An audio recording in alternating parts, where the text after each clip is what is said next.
Dos datos revelan la furia de este volcán que se ha acrecentado en las últimas horas. Sigue aumentando el mar de lava que se desliza, afortunadamente sobre la colada primigenia, sin que avancen las coladas que amenazan el barrio de La Laguna y Tazacorte. El otro dato es la elevación del suelo de más de 10 centímetros en las últimas 24 horas y una deformación hacia el sur en la estación más próxima al cráter del volcán. Como decimos, esa colada que amenaza todavía al barrio de La Laguna no se mueve. Podemos ver ahora mismo a través del vuelo de nuestro dron, no podemos, pero se lo vamos a mostrar enseguida cómo está la situación.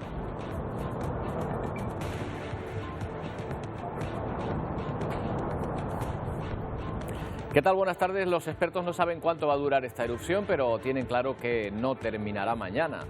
El volcán sigue mostrando su cara más agresiva.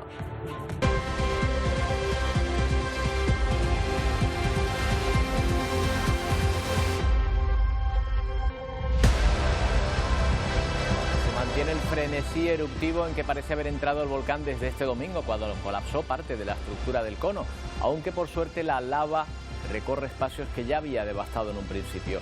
Los datos dan muestra de la furia del volcán, la lava se desborda en enormes cantidades, los terremotos se suceden y la acumulación de dióxido de azufre sigue saliéndose de las escalas.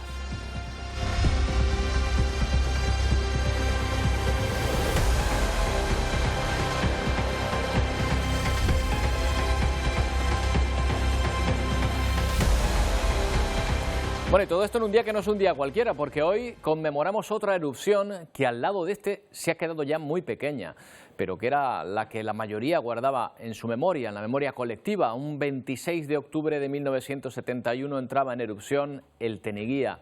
Y hoy podemos mostrarles estas fotos inéditas de aquel suceso, imágenes como estas que no han visto la luz hasta ahora y que de repente nos resultan tan familiares, ¿verdad?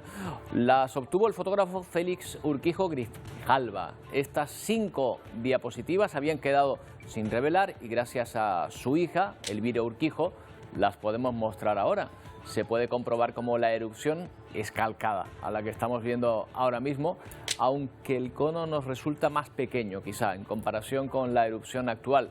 También llama la atención la foto de la Fajana, se han podido fijar, que se formó al llegar la lava al mar.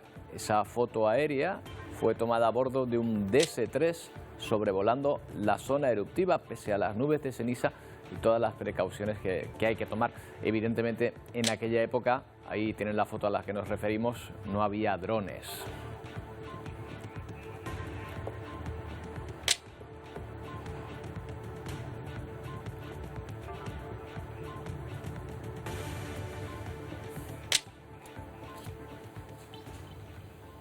Ahí está el Teneguía hace exactamente 50 años. Pues bien, vamos a plantearnos la memoria colectiva en torno a ese volcán y cómo ha cambiado, probablemente a compararla con la situación ahora actual. María Victoria Hernández es cronista oficial de los Llanos de Aridane, vivió la erupción del Teneguía que hoy conmemoramos. María Victoria, buenas tardes. Hola, muy buenas tardes. No sé si tiene la misma percepción que nosotros, que aquel volcán era bastante más pequeño que este. Sí, evidentemente era más pequeño, pues ya los días ya no es lo mismo que los días que duró, pero hay algo que yo diría que todavía el Teneguía era mayor. Los sismos que yo recuerdo, los temblores, que no me gusta decir terremotos, los temblores que yo sentí cuando el Teneguía fueron muy desagradables, los recordamos, además eran diferentes, con un golpe seco termina el temblor, pero sin embargo el Teneguía es que lo sentíamos, éramos un ruido muy extraño que caminaba por la tierra y nos daba tiempo de decir que viene, que viene, que viene y esto se temblaba. Ese fue el Teneguía. El Teneguía, la primera persona.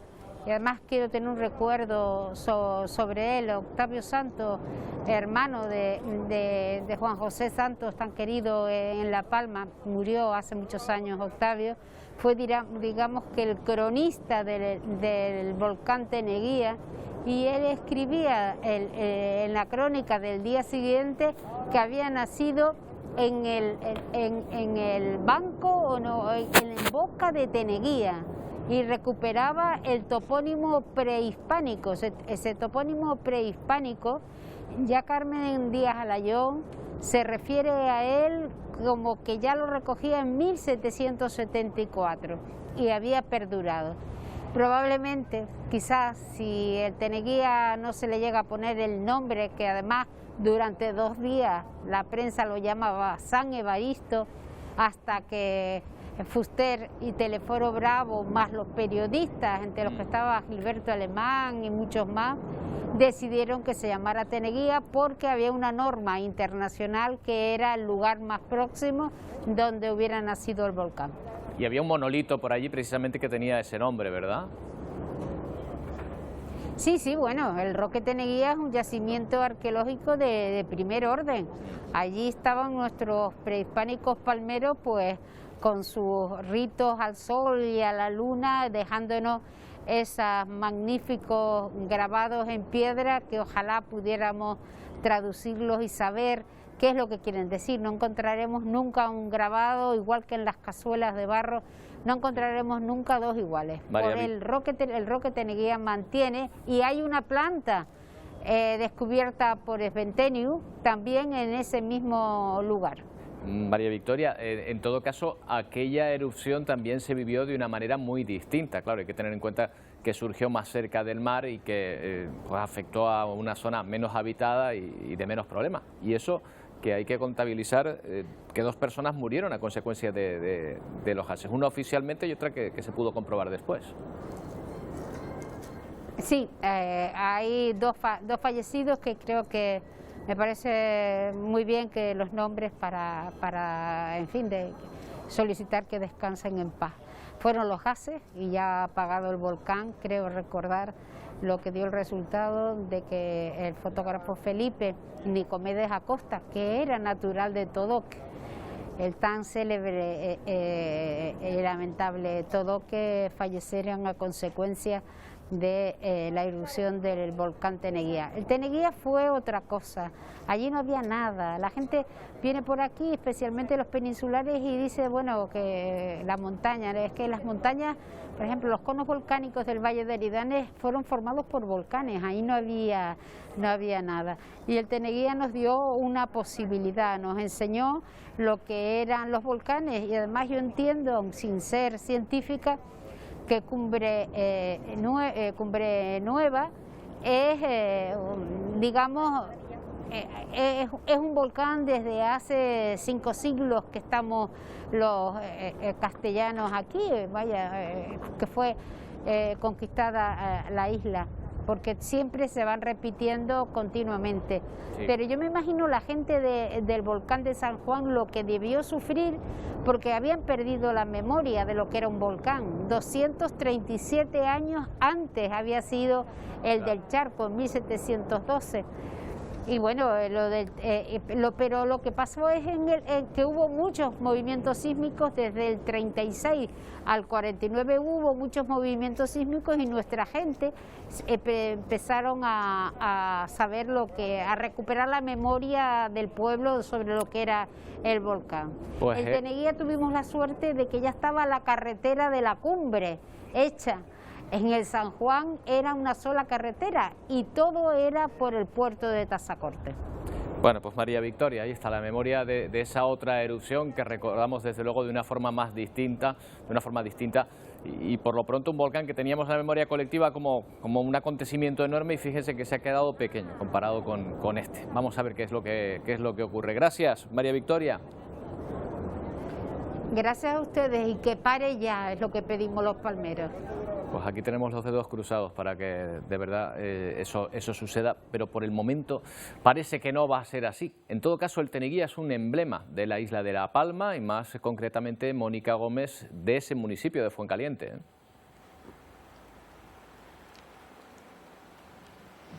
Así es, Roberto, es un emblema y también uno de los principales recursos turísticos, este volcán de Teneguía, y junto a este volcán de San Antonio que se encuentra a mi derecha, uno de los principales recursos turísticos que consigue que miles de personas visiten al año este municipio de Tazacorte. Hoy hemos pasado la mañana aquí en Fuencaliente y las personas con las que hemos hablado y que pudieron vivirlo nos cuentan que lo guardan como un bonito recuerdo. Sí nos mencionan ese susto de los primeros días, porque los testigos coinciden en afirmar que hace 50 años esos temblores que sentían eran mucho más fuertes que los que estamos sintiendo en la actualidad, pero que una vez pasaron los días y quedaba atrás esa incertidumbre, se dieron cuenta de que el Teneguía era un volcán tranquilo y cambió esa concepción que se tenía de él. Comenzó entonces a verse como un fenómeno natural, bonito, sin daño a la población y que había salido en el mejor lugar posible, al lado del mar y haciendo crecer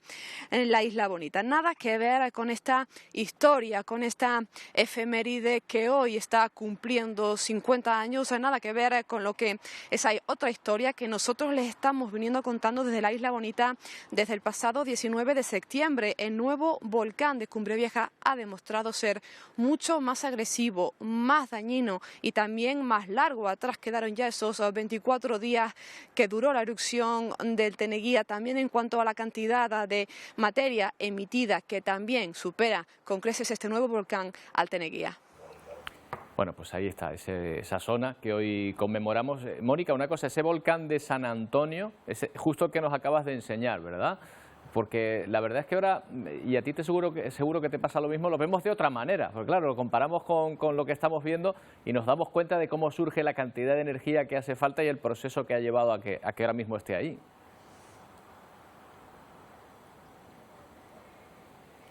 Efectivamente, Roberto, esta mañana pudimos recorrer ese centro de visitantes del volcán de San Antonio, llegar hasta el mirador que nos mostraba el Teneguía de fondo y ahora, como tú dices, lo vemos con distintos ojos.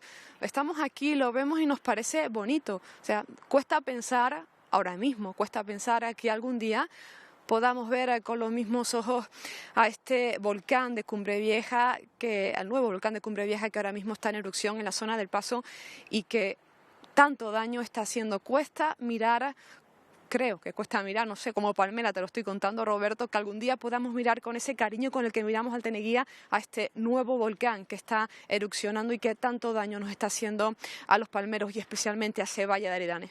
O se ve de otra manera. Oye, Mónica, una cuestión. Esta mañana han saltado en las redes las alarmas por lo que podían decir algunos, podía ser otra nueva erupción, un derrumbe o algún tipo de movimiento de tierra. ¿Qué es lo que ha pasado?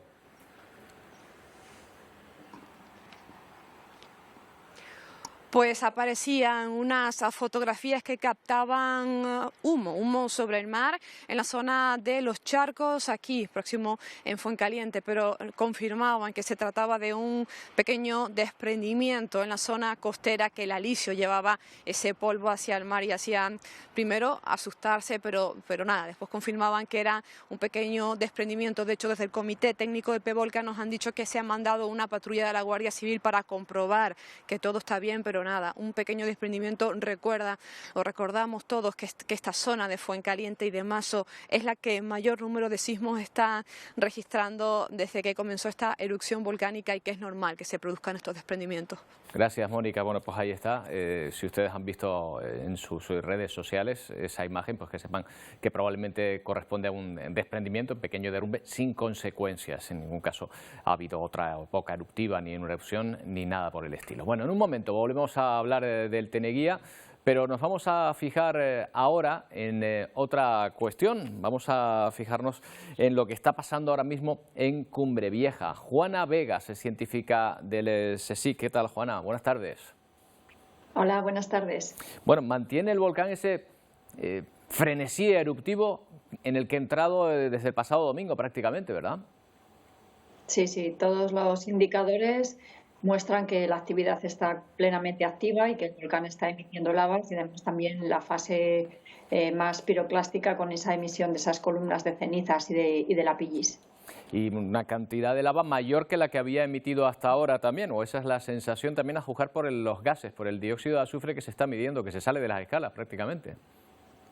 Sí, ha vuelto a aumentar la tasa de dióxido de azufre y, como veis, las coladas, de hecho, ese aumento en la tasa de lava ha hecho que el volcán cambie también su fisonomía externa.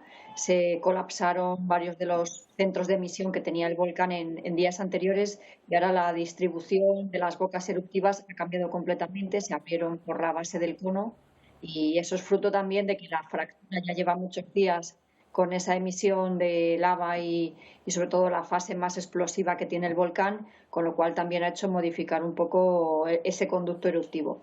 Desde luego, a los ciudadanos palmeros ahora mismo esta situación, digamos que les parece bien siempre y cuando siga por esa vía que ya abrió en un principio y que no aumentará la destrucción y sobre todo amenazando ahora el barrio de la Laguna. Es lo que está ocurriendo. Ha tomado la vía de la colada primigenia. Sí. Como os decía, al cambiar esa distribución se cerró la tasa de la emisión que tenía de lavas por el borde norte del cráter y ahora ha cambiado más a los puntos iniciales. Se ha ceñido más a lo que era la fractura que está emitiendo todas las bocas eruptivas y por eso la emisión de lava se concentra ahora, por así decirlo, en ese eje más central que era el más similar a los días iniciales de la erupción. Hay un dato que destacan también, Juana, que es el de la elevación del terreno, hasta en 10 centímetros. ¿Qué nos quiere decir eso? A ver, eso es normal también en cualquier proceso volcánico. Como consecuencia del empuje del magma en profundidad, la cámara magmática está recargando, es lo que nos hace indicar la sismicidad que hay a 30 y a 10 kilómetros, pues eso hace como que se hinche la tierra. Ese recarga de la cámara magmática es lo que hace que se manifieste en esa deformación de la corteza y todos los GPS y los indicadores que tenemos, sí, que tienen otros organismos situados en el campo, pues muestran eso, una deformación en torno a los 10 centímetros. Habrá que ver cómo evoluciona en el día de hoy y en los próximos días para ver un poco también cuál va a ser la pauta que va a tomar la erupción. Hoy es un día para las comparaciones, que ya sabemos que son odiosas, pero se cumple un aniversario, ya lo sabe, con el caso del Teneguía. Para nosotros, a simple vista, hay conclusiones claras, que aquel fue más pequeño. Casi pareciera como una especie de ensayo geológico de este, que es mucho mayor. Yo siempre digo que cada volcán es único. De hecho, podemos recorrer el globo terrestre y nunca encontraremos dos volcanes iguales, de tal manera que sería improbable que el Teneguía fuera similar a la erupción que tenemos ahora. Pero dentro de lo que es el vulcanismo histórico de Canarias y en concreto el vulcanismo histórico de la isla de La Palma, son procesos estrombolianos que duran entre los 38 días que más o menos duró el Teneguía hasta 2 meses y medio, 3, pero son periodos, por así decirlo, todos. Es muy preocupante hoy en día con toda la ocupación humana que hay en torno al volcán. Cada día es una nueva catástrofe, pero digamos que entra en torno de lo que son estas erupciones dentro de la isla de La Palma, en el margen temporal. ¿Qué es lo que esperan que haga el volcán en este momento? ¿Todavía podría aumentar más el flujo de lava y su actividad? ¿O cree que para el tipo de volcán que tenemos aquí en Canarias ahora mismo está en su apogeo? Pues a ver, está dentro de su apogeo, pero no podemos saber cuánto tiempo va a durar en ese apogeo y cuál va a ser su decline y de qué manera va a terminar. Eso es lo que tenemos que seguir viendo, todos los marcadores: sismicidad, la observación a tiempo real con los drones, sobre todo de los centros eruptivos, y todos los sistemas de GPS que nos van a hablar de esa deformación. Bueno, pues unos parámetros que todavía efectivamente están muy altos. Juana Vegas, muchas gracias por habernos atendido. Ustedes. Bueno, pues este es el repaso a los datos actuales de esa erupción, pero vamos a repasar otra, la del Teneguía, en este 50 aniversario de ese proceso eruptivo. Uno de los más destacados, Miguel, dentro de la comparativa, es el proceso actual de la Isla Bonita, ¿verdad? Sí, mientras que se cumplen 36 días del comienzo del volcán de Cumbre Vieja y no hay indicios del fin de este proceso eruptivo, en cambio el Teneguía comenzó un 26 de octubre de 1971 y estuvo 24 días activos. Los expertos consideran este caso un proceso muy corto para el resto de volcanes de las islas. La víctima oficial del volcán de Teneguía es el pescador Juan Acosta, pero también el fotógrafo Francisco José Felipe, que falleció por la intoxicación de los gases. Miguel, el cono volcánico que se formó en el sur de La Palma fue un importante atractivo que dejó cifras no deseadas en Cumbre Vieja. Sí, está claro que las medidas de control eran muy diferentes a las actuales. Hemos podido ver en imágenes cómo eran numerosos los curiosos, los que se acercaban a disfrutar del Teneguía. Esto provocó el fallecimiento de una persona por inhalación de humo y se vieron afectadas 213 hectáreas de viñedos y quedó completamente sepultada una playa. El cono volcánico que surgió en el sur de la isla expulsó más de 43 millones de metros cúbicos de magma, una media de 1,7 millones de metros cúbicos diarios. Roberto. El magma que ha salido del volcán de Cumbre Vieja ya dobla al del Teneguía, pero desde luego aquel volcán también cambió la isla, Miguel. Sí, porque 24 días después se pudo comprobar que este proceso eruptivo provocó que la isla de La Palma creciera más de 2.800 millones de metros cuadrados, 500 metros de costa, y este volcán de Teneguía se quedará a tan solo 2,5 kilómetros del pueblo más cercano, que era el pueblo de Los Quemados en Fuencaliente. Bueno, pues ahí están los datos de ese volcán de 1971 que despertó un gran interés en la comunidad científica. Se pudo estudiar sobre el terreno por primera vez y además documentar, incluso se rodó alguna película. Antonio Cárdenas.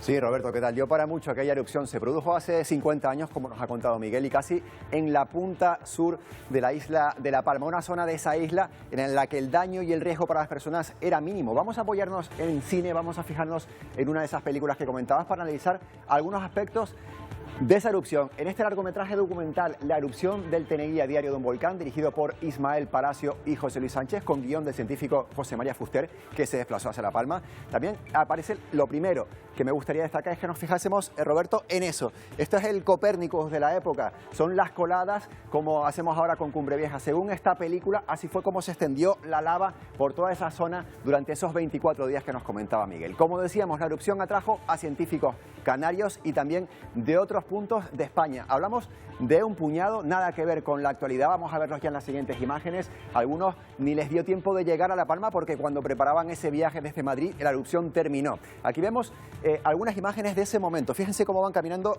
cumbre abajo. Vamos a ver también indumentaria, ahí la tienen especializada, muy parecida, estas imágenes sí, a las que vemos ahora 50 años después en Cumbre Vieja, pero también vemos algunas imágenes de temeridad en comparación con 2021. Fíjense cómo se acercan ahí a la lava, eso sí que llevan cascos, hay menos control y también menos autocontrol probablemente en aquella época. Y más aspectos de este volcán, también generó una fajana o isla baja, ahí la tienen como la que vemos en la actualidad, gracias a que, por cierto, ahora podemos disfrutar de una zona de costa única allí en Fuencaliente. Estas imágenes también nos recuerdan a las imágenes que estamos viendo ahora. Una, fíjense en esos investigadores sobre la fajana, una fajana que todavía está incandescente y que todavía está emanando gases en aquella época. Y por último, nos quedamos con algo que cambia también y es ese poder hipnótico de la erupción. Lo llamativo de estas lenguas de lava en contraste con estas imágenes y con eso como la oscuridad de la noche. Me cuentan también que en Tenerife mucha gente iba con sus coches a la antigua carretera general del norte, a los miradores a observar a lo lejos esos colores rojos que se veían en La Palma. La Palma que ya tiene una silueta maravillosa desde Tenerife, pues imagínate con ese rojo en la esquina inferior. Bueno, pues ahí está, 50 años después, gracias Antonio, ese volcán Teneguía, gracias también a esas imágenes de televisión española. Era la única televisión que había entonces en las islas, la única que podía emitir ese tipo de imágenes y que mantiene en su archivo. Nos vamos a publicidad, no tardamos nada en volver mientras observamos el volcán que ahora vemos de otra manera, ¿verdad? Comparado con aquel volcán de 1971. Este es mucho más grande, desgraciadamente ha afectado a muchas más personas, aunque por suerte no ha afectado a la vida de ninguna de ellas, vida física, porque un poco de la vida de todos ha arrebatado, de todos aquellos a los que le ha quitado su casa o su entorno en su barrio. En fin, dentro de un momento volvemos a contarles toda la actualidad del volcán.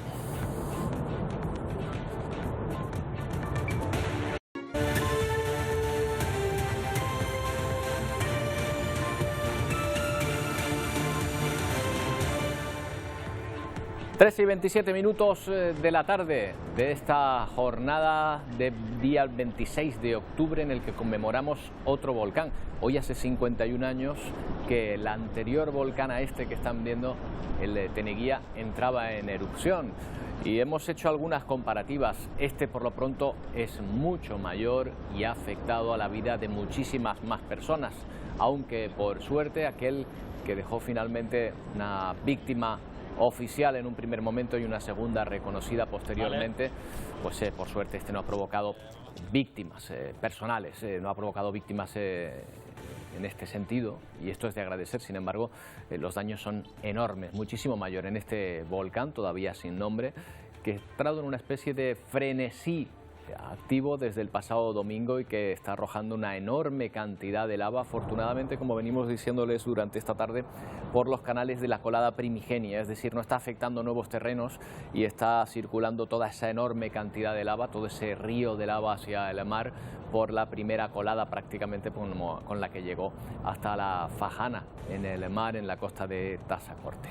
La actividad magmática, por lo tanto, por el momento, se mantiene muy alta.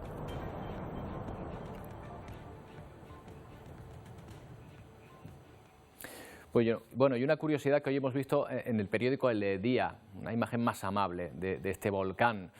Huellas. Los investigadores del CSIC han fotografiado el rastro de distintos animales sobre las cenizas repartidas por el Valle de Aridane. Han identificado pisadas de aves, como el canario, el cuervo, el mosquitero, lo ven ahí, por ejemplo, o la paloma bravía, pero también animales como conejos, gatos asilvestrados, perros, e incluso el rastro de insectos, ahí lo ven, como este milpiés, que recuerdan que son inofensivos en las islas, pero bueno, ahí están esos bichitos. Bueno, y esto también, a lo mejor un animal que nos gustaría menos encontrarnos, el de la rata negra en las islas. En total, una docena de especies que han compartido en las redes sociales. Gracias a estas imágenes constatamos que la vida animal sigue su curso y que vuelve a abrirse paso, a pesar de los estragos de la erupción.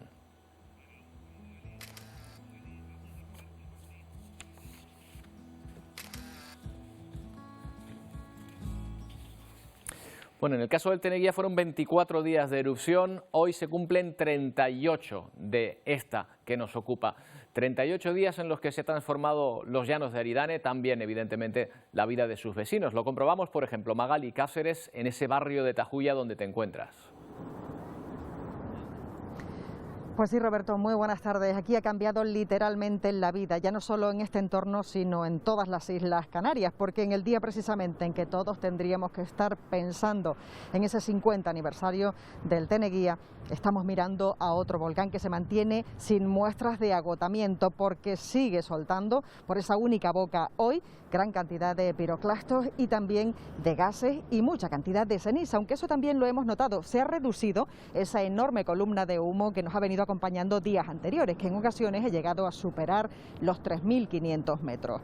Ayer ese rebosamiento del Conelete dejó en libertad nuevamente gran cantidad de lava que volvió a correr. En esta ocasión, y como punto positivo, ha estado corriendo sobre las mismas coladas que ya habían cubierto la tierra por esa zona. Eso sí, se ha llevado por delante algunas de esas pequeñas islas que había dejado, que habían sobrevivido a ese primer paso de las coladas. El resto, las coladas, la gran mayoría, están paralizadas o muy ralentizadas, sobre todo esas que se encontraban en la zona del Corazoncillo, por encima de la zona del cementerio de las Manchas, y también la otra colada que hace ya 2 semanas estaba a punto de llegar a la costa de Tazacorte y también ha visto muy ralentizada su marcha. Por suerte la colada de la laguna, esa parece que está parada, que era la que iba a afectar ahora mismo un mayor núcleo poblacional, una mayor cantidad de casas y construcciones. Pero ese volcán que vemos a tu espalda, Magali, no ha parado de soltar lava. De hecho, aunque la está lanzando por la colada primigenia, pues está ahora en una etapa de mayor actividad desde que comenzó.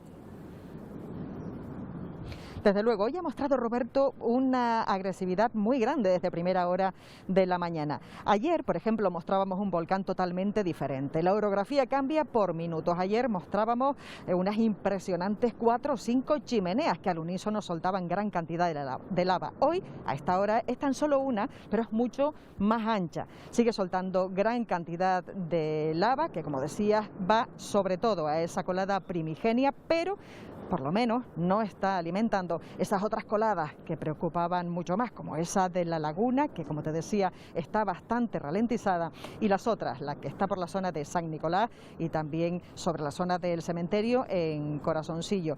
Hoy también la gente se ha levantado con una preocupación añadida, y es esa última información de que se ha detectado una pequeña deformación en la estación 03 de Gedei. De momento tampoco va más allá esa preocupación, tendremos que esperar a ver lo que nos cuenta el PEVOLCA dentro de algunos minutos.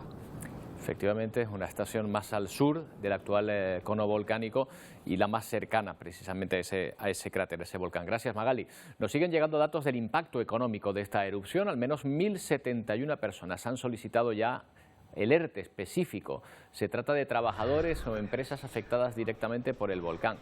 224 expedientes de regulación de empleo solicitados a través del decreto aprobado. Quienes tengan su actividad totalmente impedida podrán quedar exentos por completo de las cuotas, por ejemplo, a la seguridad social.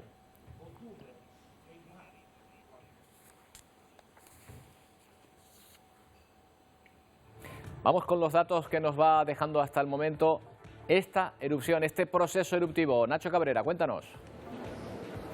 Sí, según la última actualización del sistema de satélites Copernicus, ya son 906 las hectáreas de terreno, de superficie de la isla Bonita que se han visto afectadas por esta erupción volcánica desde el pasado 19 de septiembre. Ya hay también 2.286 edificaciones que han quedado sepultadas bajo la lava y también casi 70 kilómetros de carretera. De las 450 kilómetros de carreteras que tiene la isla de La Palma, pues casi 70 kilómetros han quedado también completamente destruidos por el avance de las coladas. En cuanto a los daños materiales, según el catastro, ya son 1.287 las construcciones que han sido destruidas, según el registro oficial de inmuebles. De ellas, 1.036 eran viviendas, 133 tenían un uso agrícola, 64 tenían un uso industrial, 30 estaban dedicadas al ocio y a la hostelería, y las 25 restantes tenían un uso público u otro tipo de uso.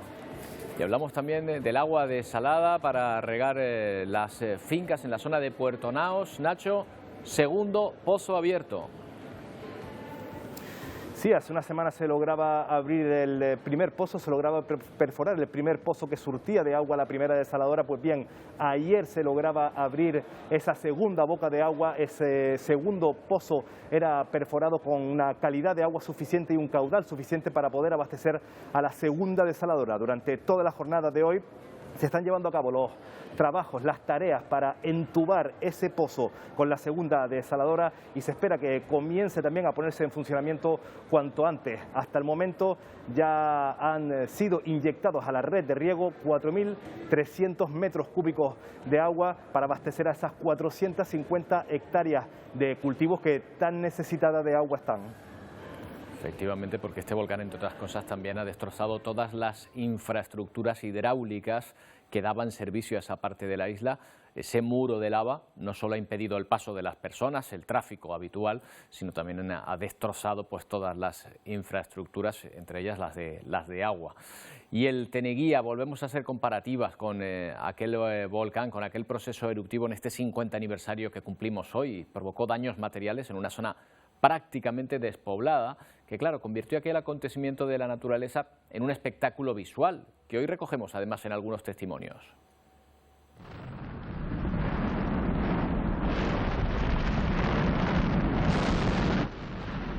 Es la erupción del Teneguía, el último volcán terrestre de España hasta la explosión en Cumbre Vieja el pasado 19 de septiembre, la más corta de cuantas ha habido en Canarias. Del 26 de octubre al 18 de noviembre de 1971 convirtieron este proceso eruptivo en un auténtico espectáculo visual del que ahora se cumplen 50 años. Y íbamos a la montaña de Pablo, que se llama, todas las noches. Había más de 500 personas sobre la montaña. Eran las 16:25 horas de un martes cuando, tras 6 días de temblores que aumentaban paulatinamente, se abrió la tierra para que despertara un volcán aparentemente dormido hacía 294 años. En 1677 se produjo su última erupción. Entonces estuvimos ahí muchas noches por los temblores y demás. Estuvimos en ese pajerito quedándonos ahí. Tú te sentabas allí y mirabas para abajo y veías como aquellos fuegos artificiales, así, noches de más ruido, noches de menos. Todo el mundo venía a verlo, eso fue como una fiesta.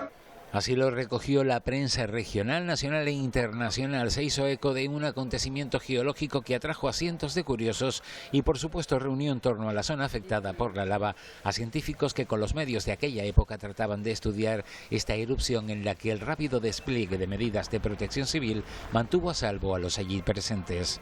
Pues comparado con este, un volcán muy amable.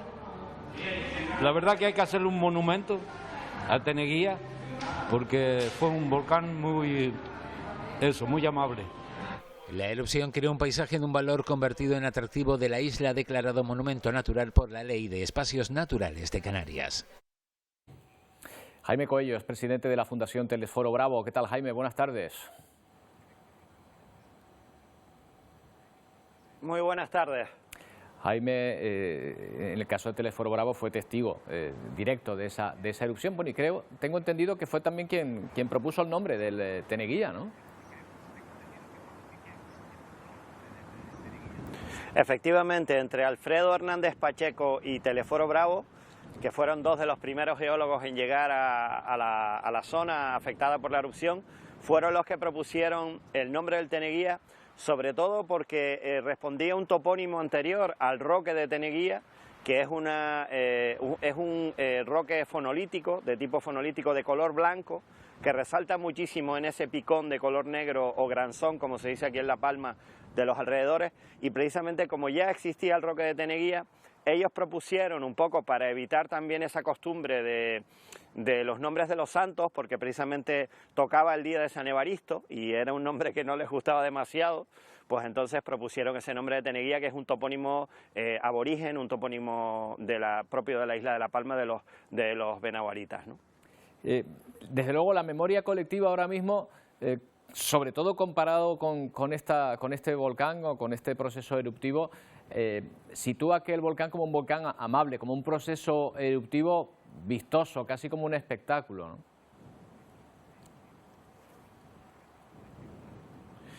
Bueno, en este caso siempre quiero tener en la mente y debe estar sobre la mesa las palabras de Carmen Romero, a la que entrevistamos para hablar del Teneguía. Realmente no existe ningún volcán amable. En este caso podemos hablar de un volcán más tranquilo que provocó evidentemente menos daños materiales. Pero comparativamente, si hacemos alusión a las dos víctimas mortales que causa el Teneguía, desde un punto de vista humano, de vidas humanas, ya el Teneguía tiene un mayor número de fallecidos, en este caso 2, y el de ahora no ha producido ninguna víctima mortal. Y eso ya nos dice que, amable entre comillas, fenómenos relacionados con el volcán, en este caso gases, acabaron con la vida de 2 personas y evidentemente desde esa perspectiva no podemos decir que fuera precisamente amable. Es verdad que ha afectado a menos propiedades, a menos infraestructuras y que de alguna manera ha sido menos aparatoso, pero siempre tenemos que tener en cuenta esta pérdida de vidas humanas, ¿no? Cierto, Jaime, hemos recordado además precisamente esta tarde al comienzo del programa estas 2 personas en la entrevista anterior que fallecieron por este volcán, pero también cambia la perspectiva, y yo creo que, no sé si usted estará de acuerdo en que ahora mismo podremos mirar, por ejemplo, el Teneguía u otros territorios volcánicos de las islas de otra manera después de haber visto eso de lo que tanto nos han hablado prácticamente en directo. Absolutamente. Hoy mismo comentábamos cómo ese índice de explosividad volcánica que clasifica los volcanes de 0 a 8 debe revisarse, y de hecho hay una tendencia dentro de la volcanología en empezar a introducir elementos que tengan que ver con la afección al número de personas, a los kilómetros de carreteras, a las infraestructuras de agua y de riego, colegios, centros de salud y viviendas. Y desde ese punto de vista podemos decir que este volcán nos cambia completamente la perspectiva porque está afectando masivamente a la gente. Esa cifra de 7.000 desplazados, de prácticamente un 10% de la población de La Palma, pues desde luego es algo sin precedentes en la historia de Canarias. Hay que tener en cuenta que incluso Timanfaya, que afectó a muchos núcleos de población de Lanzarote, no era la población de la que estamos hablando ahora, y estamos hablando ya de una erupción con una afección muy grande, ¿no? Si a eso añadimos las pérdidas económicas en la agricultura y en el turismo, pues estamos hablando de una erupción totalmente diferente a esa del Teneguía, que efectivamente, como se ha dicho aquí, generó pues una enorme afluencia de visitantes a la isla y fue casi una erupción turística, como se le ha denominado, ¿no? Por último, Jaime, habrá un debate que hacer cuando termine esta erupción, que ojalá sea lo antes posible, y que tendrá que ver con qué hacer con el territorio que ha ganado la lava, porque ahí entran probablemente en colisión los intereses, digamos, colectivos, ciudadanos, también con el estudio de la ciencia de esas zonas, y ahí habrá un debate en torno a lo que se deba hacer, ¿no? Completamente de acuerdo. Si tomamos como referencia el Teneguía, el Ayuntamiento ahora con Celia Santos está haciendo una apuesta importante por preservar el entorno del Teneguía. Hay muchísima gente que quiere subir todos los días, pero las normas de conservación del monumento natural lo impiden, y se está haciendo ese esfuerzo además con un proyecto que aúna ciencia y turismo, y ahora va a pasar algo similar. Ahora va a haber que decidir qué hacemos con esas nuevas coladas. Evidentemente yo creo que el cono debe ser declarado muy rápidamente, debe ser tramitada su declaración como espacio natural protegido, y también habrá que estudiar cuidadosamente las coladas. Creo que sobre la Fajana, después de la erupción antes justo de la erupción del Teneguía, entre la del San Juan y la del Teneguía, se cambió la ley de costas, permitiendo, o más bien exigiendo que todo lo que se ganara al mar fuera de dominio público. Ahora va a pasar lo mismo con esa Fajana, va a ser propiedad del Estado, pero tendremos que ver qué va a pasar con esas coladas, y yo lo que sí también tengo claro es que de alguna manera hay que facilitar, aunque no sea en la propia colada, que todas esas personas que han perdido su vivienda puedan acceder a nuevas viviendas y puedan acceder a nuevo suelo para poder seguir arraigados al territorio, porque esa es una de las fuerzas que tiene La Palma, esa gente arraigada al territorio, y compatibilizar la conservación del entorno, el mantenimiento de la agricultura y el medio ambiente. Bueno, pues una ecuación que habrá que hacer en su momento, pero ya digo que primero hay que esperar que esta erupción termine, que lo haga cuanto antes. Jaime, muchas gracias por atendernos. Buenas tardes. Muchísimas gracias, como siempre, muy amables.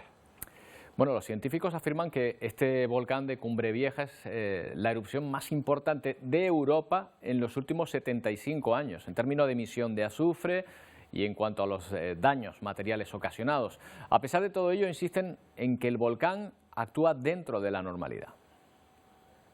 Esta erupción, con respecto al resto de las 7 erupciones históricas de Cumbre Vieja, ha tenido una mayor ocupación del territorio, ha generado mucho mayor daño y ha registrado unas importantes cantidades de emisiones de dióxido de azufre. Emisiones de dióxido de azufre que ya han alcanzado los 107 millones de metros cúbicos y que llama especialmente la atención de los científicos. Está emitiendo muchísimo. De hecho, no paramos de resaltar que en términos de la emisión de dióxido de azufre y en términos de los daños ocasionados por las coladas de lava, estamos ante la erupción volcánica más importante de Europa en los últimos 75 años.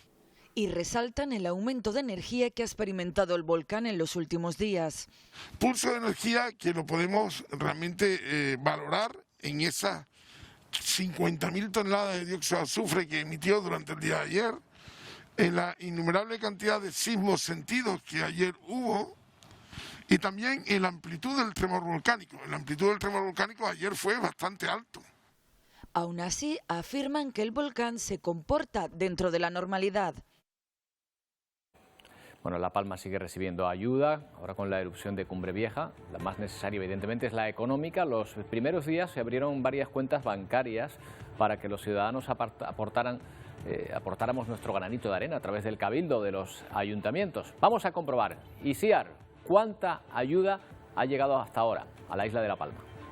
Pues mucha, Roberto, y todavía continúa llegando ayuda para esos damnificados por la erupción del volcán de La Palma. De hecho, a través de la página web del Cabildo de La Palma tienen a su disposición todos estos datos. La institución insular a día de hoy habría logrado recaudar más de 6 millones de euros, también los municipios, por ejemplo, Los Llanos, más de 1,8 millones de euros, El Paso, más de 1 millón de euros, o Tazacorte, 200.000 euros. ¿Pero qué ha decidido el Cabildo? Unificar todas estas cantidades en una única cuenta bancaria que haría un total de 9 millones de euros. ¿Y esto para qué? Pues para que a la hora de repartir se haga con un criterio único y común para todos los damnificados.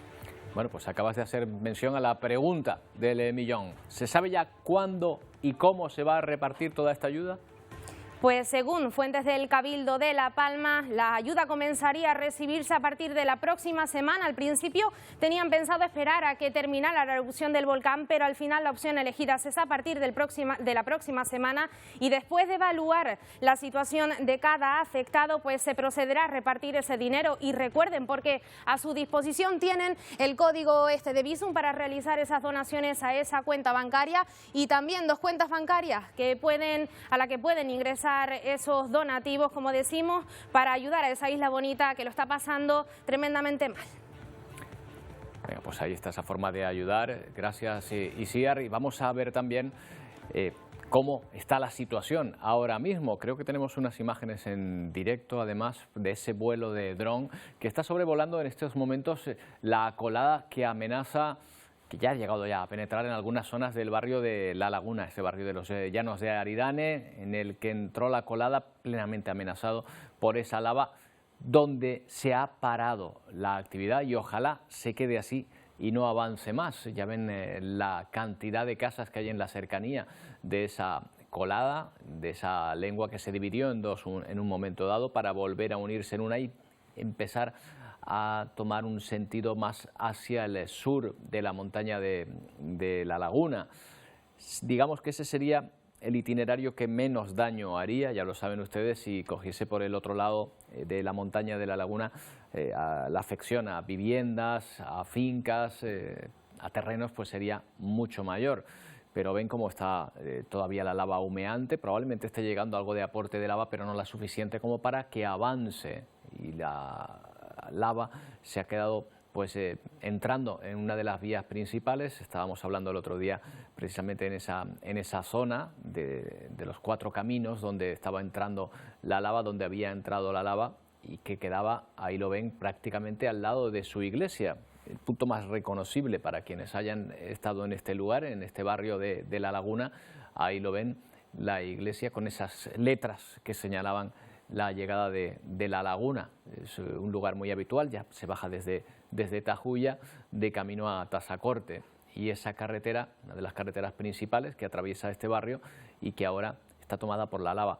Y esa imagen milagrosa, los hawaianos, en geología también se llama kipuka a esas pequeñas islas que se forman, lo hemos hablado también en este programa, y aquí vemos también cómo se forman esa especie de kipukas o zonas que en mitad de la lava de repente pues quedan sin ser afectadas, aunque esta casa probablemente tendrá que ser derruida porque la lava la ha afectado por completo, aunque aún se mantiene en pie, y como otras casas estaban justo al lado y por el momento se han salvado. Ojalá se mantenga así, y ojalá no reciba mayor aportación de lava este frente, que es el que ha amenazado ahora mismo el mayor núcleo poblacional en el camino ahora mismo de esa lava.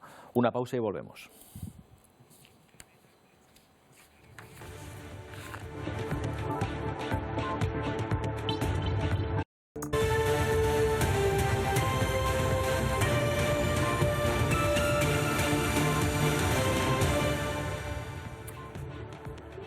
De nuevo a las 13:56, 4 minutos para las 2 de la tarde. Ya saben, Radio Televisión Canaria pendiente de ese volcán que está dando muestra de toda su furia desde que el domingo aumentó el aporte de lava y los movimientos sísmicos y demostró una mayor actividad. Se mantiene en esa especie de frenesí en el cual está mostrando su cara más agresiva este volcán. Esperemos que no vaya más allá, pero la cantidad de lava que está emitiendo, por lo menos que es enorme, la está llevando a través de la primera colada con lo cual no está aumentando la cantidad de territorio destruido y es esa colada que va directamente hacia la Fajana que ya se formó en la costa de Tazacorte. Mientras tanto, el resto de coladas que amenazaban núcleos poblados, por ejemplo, como el de La Laguna, en la zona de los Llanos de Aridane, permanece paradas.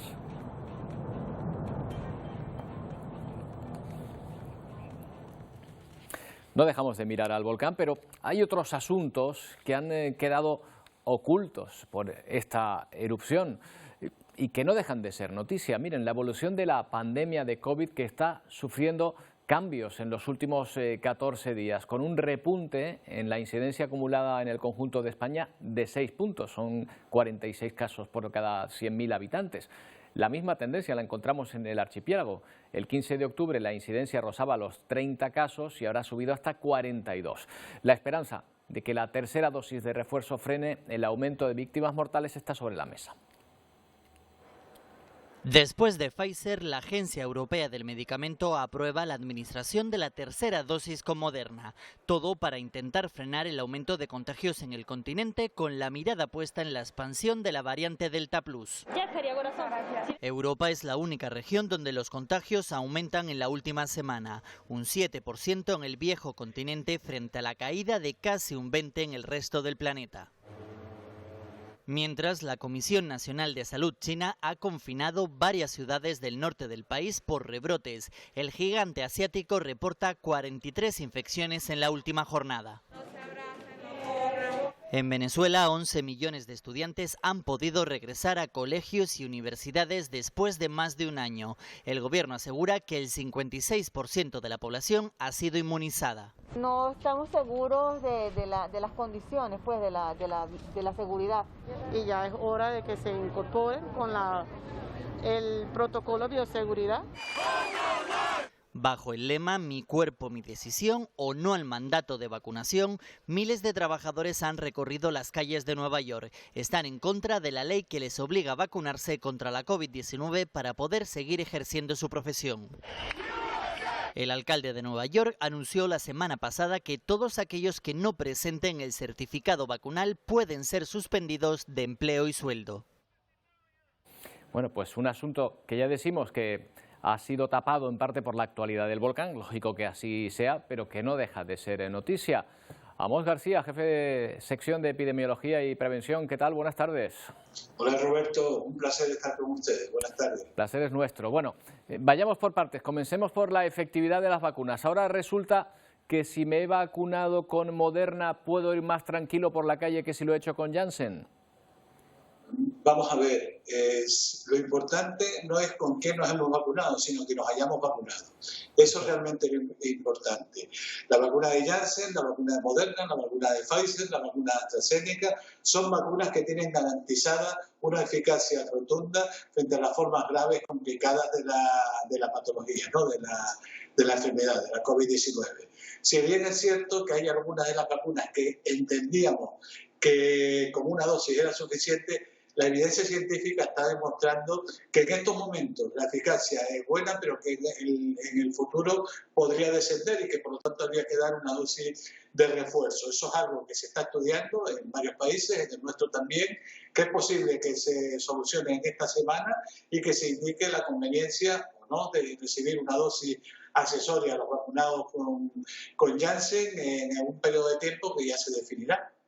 Bueno, una prueba, lo añado yo, una prueba de la importancia de la vacuna es la comparativa. España está resistiendo en principio esa subida frente a países como Rumanía, donde solo 1 de cada 3 ciudadanos está vacunado y claro, está ahora sufriendo una nueva ola de COVID importante, ¿eh?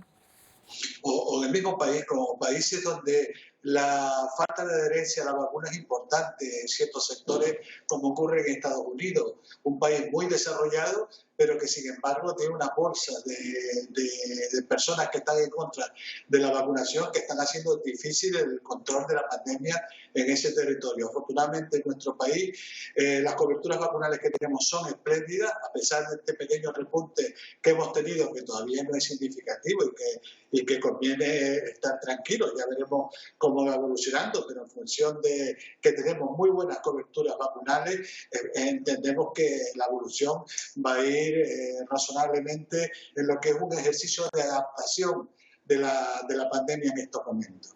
En todo caso, ese repunte, ¿a qué lo achaca, Amos? ¿A una relajación en las medidas o esa variante, la Delta Plus, que dicen que parece que se está extendiendo por bastantes países de Europa? Sí, no, yo creo que primero tenemos que partir de una perspectiva clara. Este microorganismo ha venido para quedarse. Lo que tenemos que hacer es convertirlo en uno más de los microorganismos con los que convivimos habitualmente.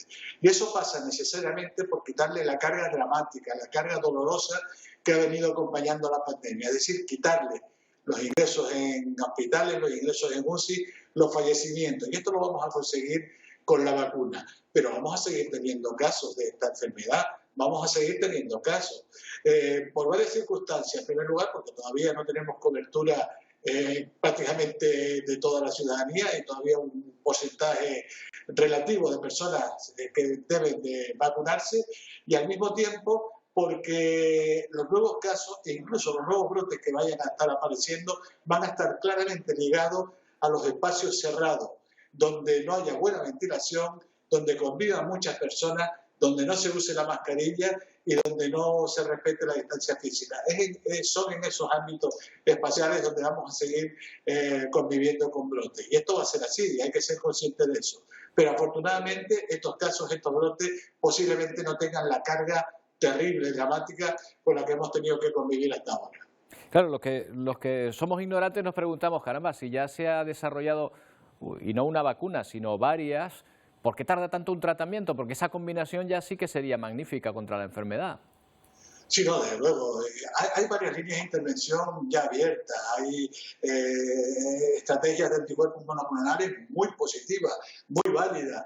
Pero mira, Roberto, yo creo que lo importante es ser consciente de esta reflexión. Lo verdaderamente sustantivo es evitar el daño. Y para evitar el daño está la vacuna. Luego está el segundo escalón, reparar el daño una vez producido. Y en ese caso son necesarios los tratamientos. Pero lógicamente todo el esfuerzo del conocimiento debería, y así fue, ir dirigido hacia evitar daños, evitar muertes, evitar angustias. Y eso es lo que ha posibilitado el que tengamos las vacunas ya, no una, como muy bien has dicho, sino hasta 4 disponibles en estos momentos. Amos, muchas gracias una vez más por habernos contado tan bien estas reflexiones en torno al COVID. Buenas tardes. Ana, muchísimas gracias, Roberto. Un abrazo. Muy buenas tardes. Bueno, nos vamos ahora hasta Sudán, donde el presidente del Consejo Soberano, que es el máximo órgano del proceso de transición, ha disuelto el gabinete de ministros y también el propio Consejo ha anunciado el estado de emergencia en todo el país. La oficina del primer ministro ha emitido un comunicado en el que se confirma que el primer ministro y su esposa han sido secuestrados este lunes en su residencia de Jartum.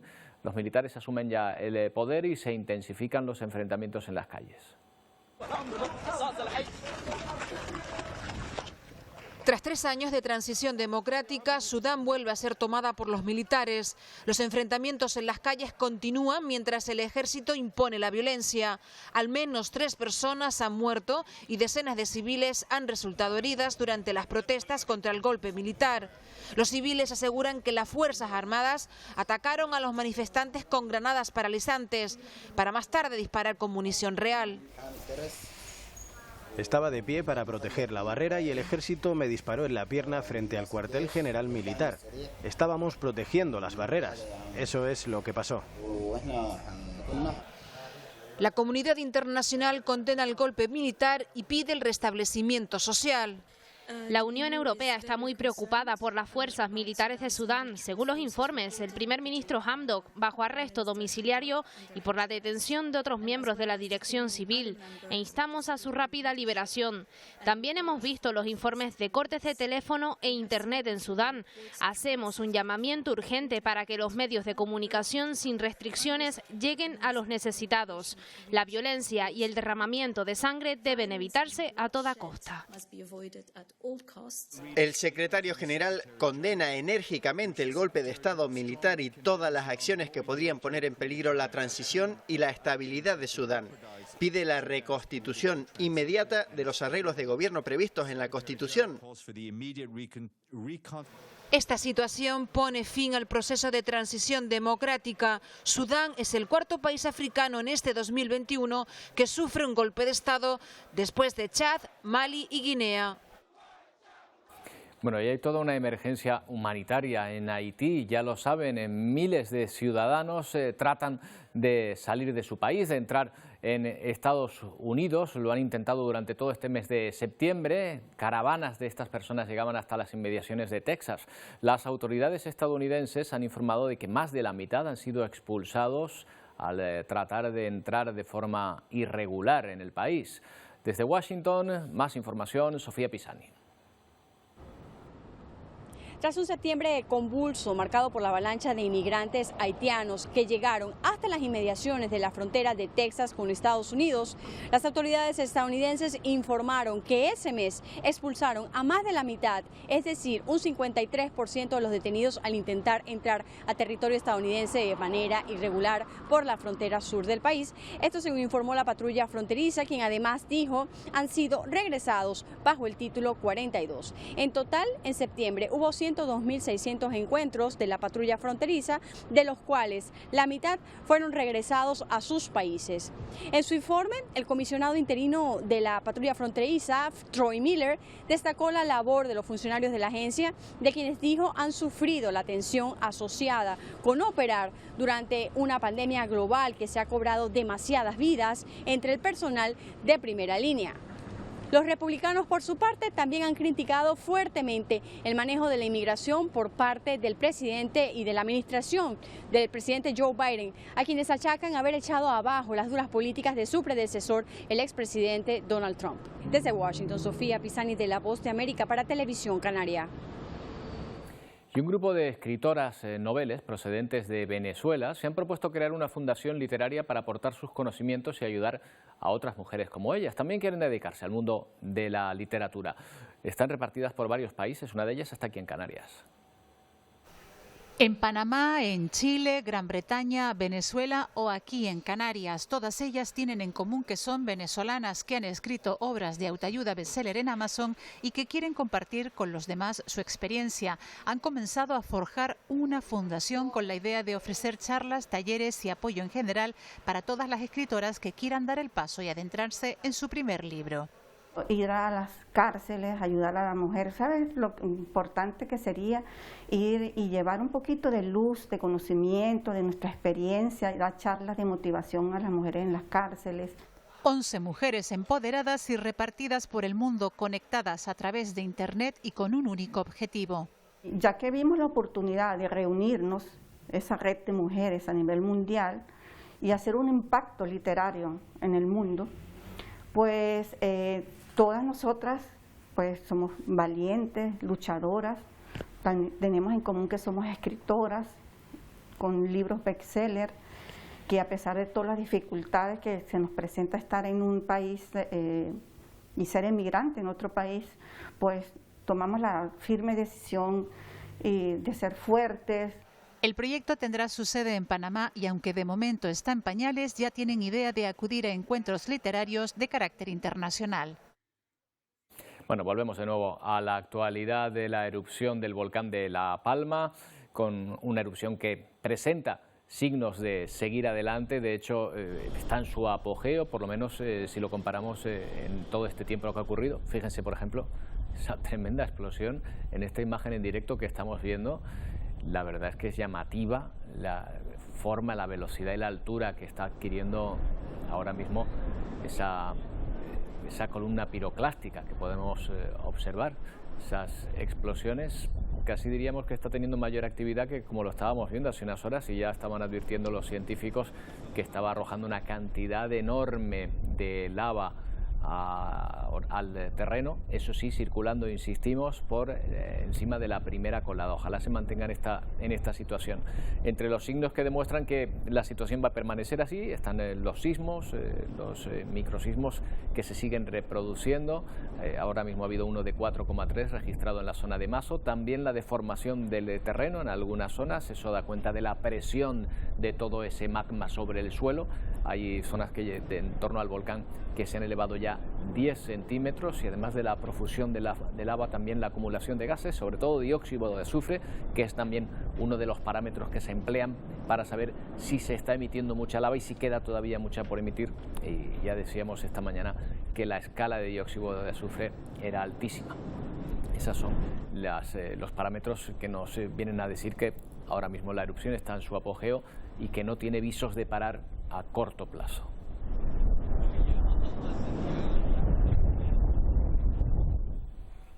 Claro, y esto también tiene sus consecuencias sociales. Hay un informe que afirma que ha aumentado la venta de ansiolíticos en la isla tras la erupción. Pues personas a las que les cuesta conciliar el sueño o descansar ante esta desgracia. Vamos a hablar con Cristina García, que es psicóloga, directora del Centro Psicológico CPC y coordinadora del Grupo de Intervención Psicológica en Urgencias en la provincia de Santa Cruz de Tenerife. ¿Qué tal? Buenas tardes. Hola, buenas tardes. Bueno, mi primera pregunta es si todas estas personas que se medican de alguna manera tienen que estar afectados. O dicho de otra manera, para tener esta angustia, para tener que tirar de estos medicamentos, ¿tiene alguien que estar directamente afectado por la erupción? Hombre, no necesariamente. De hecho, hay muchas personas que toman ansiolíticos que no viven en la isla.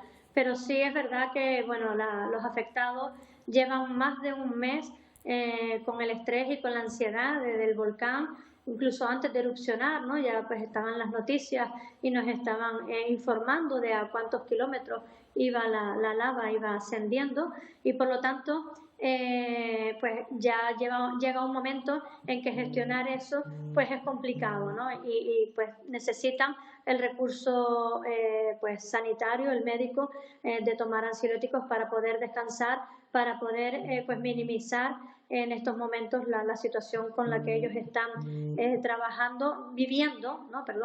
Y necesitan pues de esa medicación, aunque en su mayoría no la necesitan, en su mayoría tienen las herramientas suficientes para salir adelante ante la adversidad. Lo que no es normal es la situación, y por lo tanto pues esas reacciones se gestionan, se trabajan desde la psicología de emergencia, que no es hacer terapia. El psicólogo de emergencia no hace terapia, y es cierto que se está trabajando bastante bien con los afectados. Claro, yo la pregunta se la hacía también por que quizá el ambiente en torno a esta situación, aunque a uno no le afecte directamente, pero al final el estar hablando con personas que sí, y el ambiente de tristeza, ¿no? que puede ocurrir en esta situación, de desazón, de incertidumbre, pues al final acaba afectando un poco a todo el entorno, ¿no?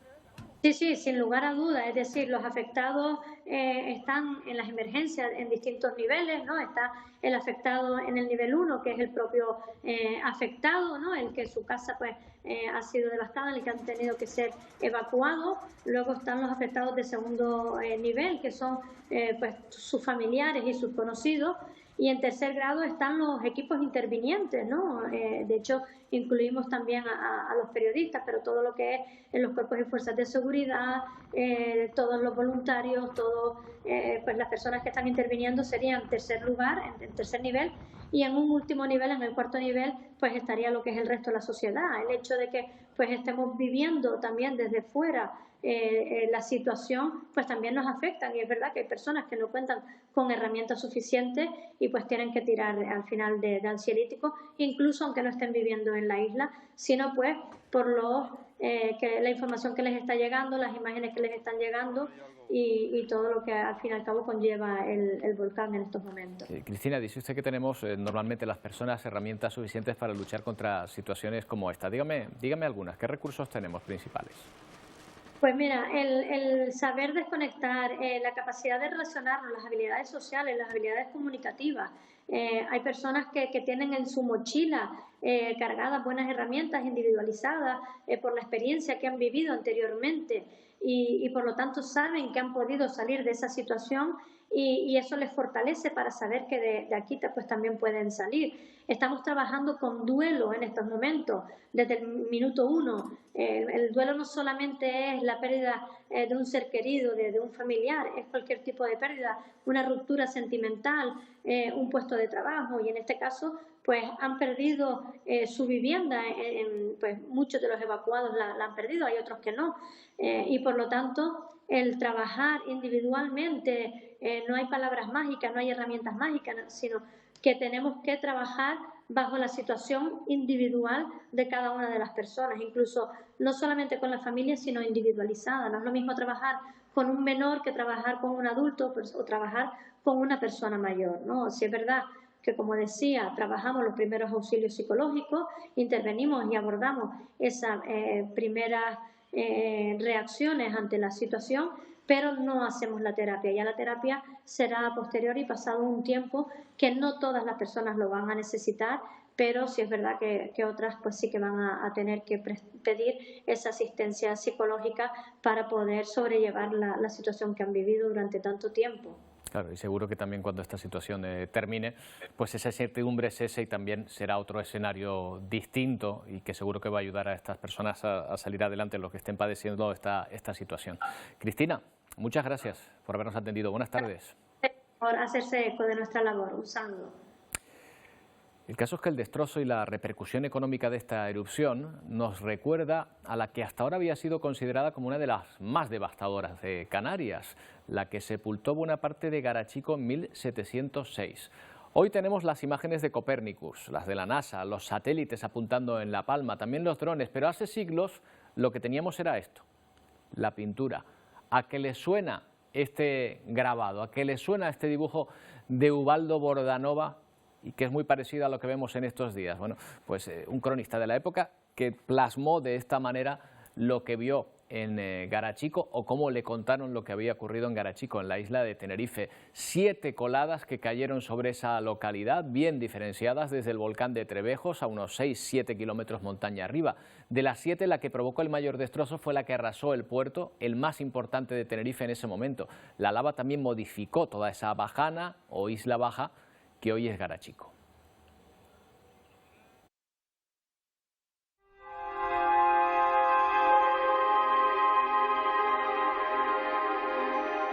Hasta hace un mes otra erupción estaba considerada como la más grave de Canarias por su afección económica a los territorios que atravesó. Tuvo lugar hace 315 años y arrasó parte de la que era una próspera ciudad en el norte de Tenerife.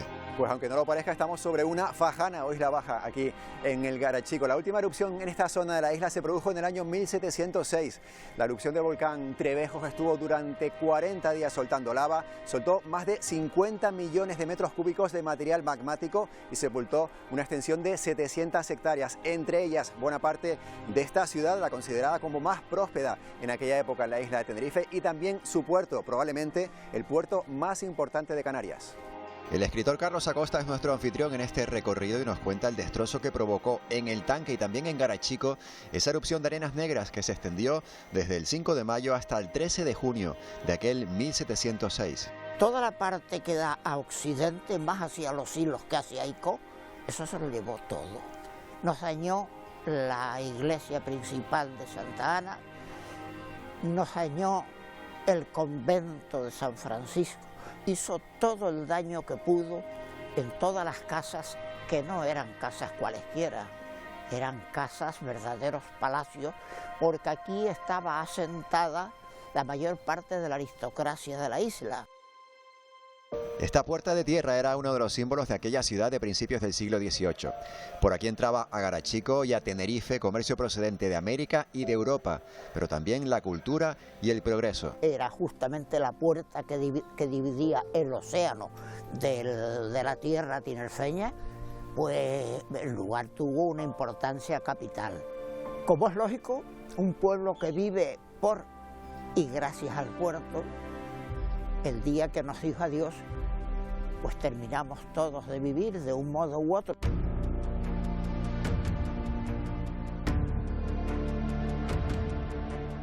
Hasta 7 coladas diferentes cayeron sobre Garachico, todas ellas procedentes del volcán de Trevejos, y una de ellas se llevó el puerto, ese nexo de unión entre esta ciudad y el resto del mundo.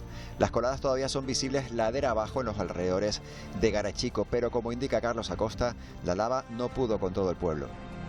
Al llegar a las inmediaciones de la ermita de los Reyes, aún existente, se bifurcó, tomó 2 caminos diferentes.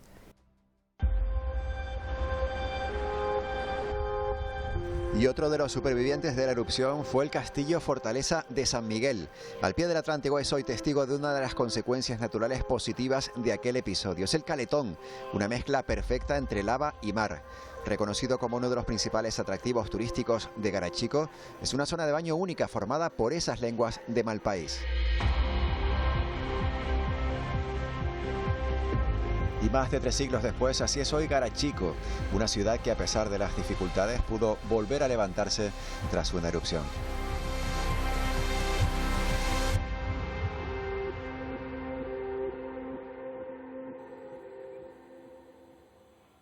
Somos tierra de volcanes, y hay que ver, Carlos Acosta, cómo se nota quien retuvo, quien fue profesor y que bien nos lo ha explicado junto a Antonio Cárdenas.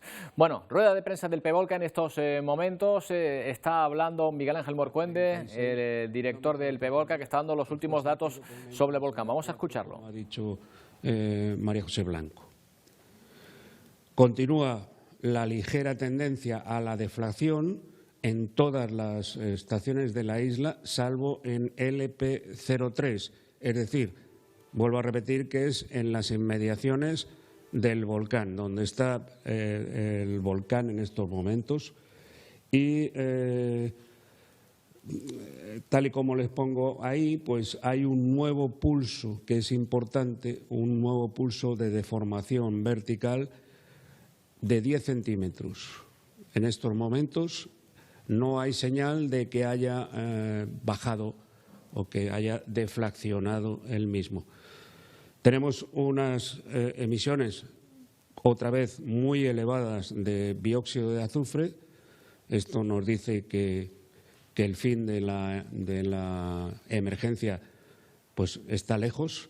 Es uno de los indicativos más claros de que hay erupción pues para un tiempo medio largo.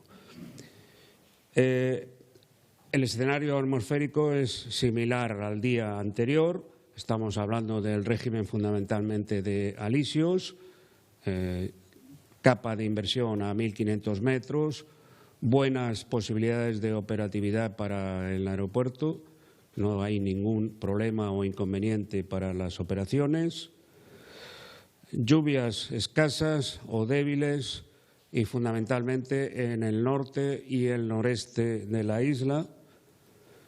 Y bueno, a lo largo de la mañana, como ven ahí, los niveles de dióxido de azufre han ido en aumento, evidentemente sin superar umbrales horarios, salvo en Punta Gorda, que es algo que se nos viene repitiendo en los últimos días, probablemente debido a determinadas presiones en vientos locales. Este es un asunto que nos preocupa y que nos hará probablemente emitir algún comunicado al respecto, al objeto de que en determinados momentos los vecinos deban usar FFP2 y en todo caso pues restringir lo que es actividad física al aire libre. Las superficies afectadas hasta ahora son de 879,69 hectáreas, 27,42 hectáreas más que el último día, y esto fundamentalmente se debe a los rellenos que hemos estado observando que se han venido haciendo en aquellas isletas que habían ido quedando sin ser holladas por la lava. Repito, son 879,69 hectáreas, 27,42 hectáreas más que el último día.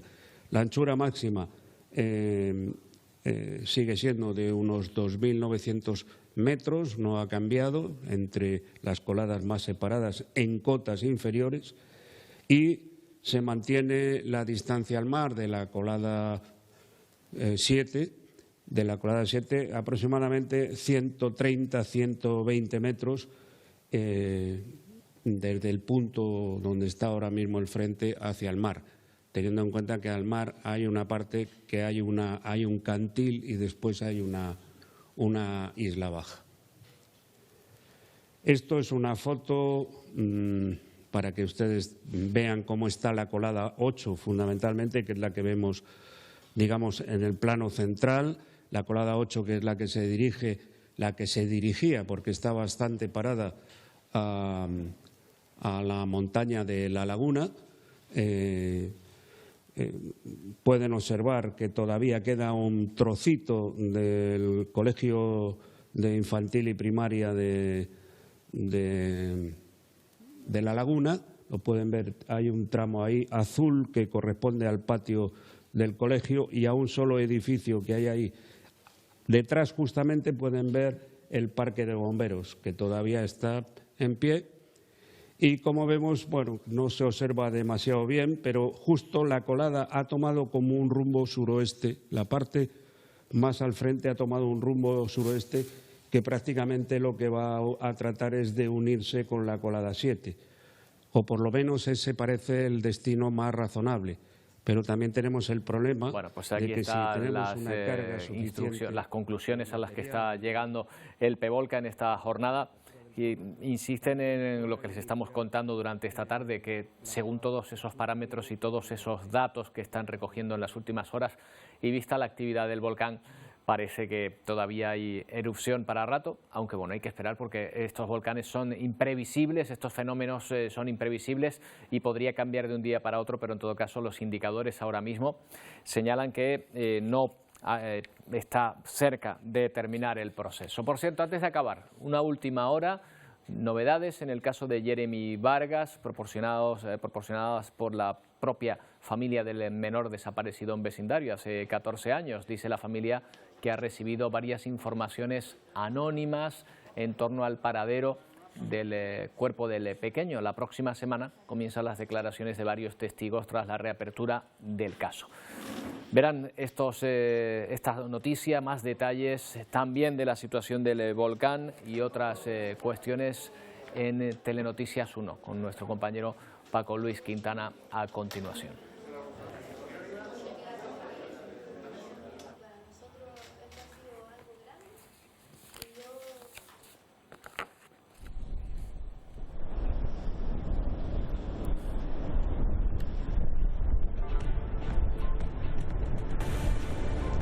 Imagen del volcán, y terminamos con la imagen del volcán en esta etapa más agresiva que les estamos contando y de las que les van a informar a continuación en Telenoticias 1 con nuestro compañero Paco Luis Quintana. Nosotros volvemos mañana a partir de la 1 de la tarde en una nueva edición de Atlántico Noticias. Gracias por estar ahí, hasta mañana.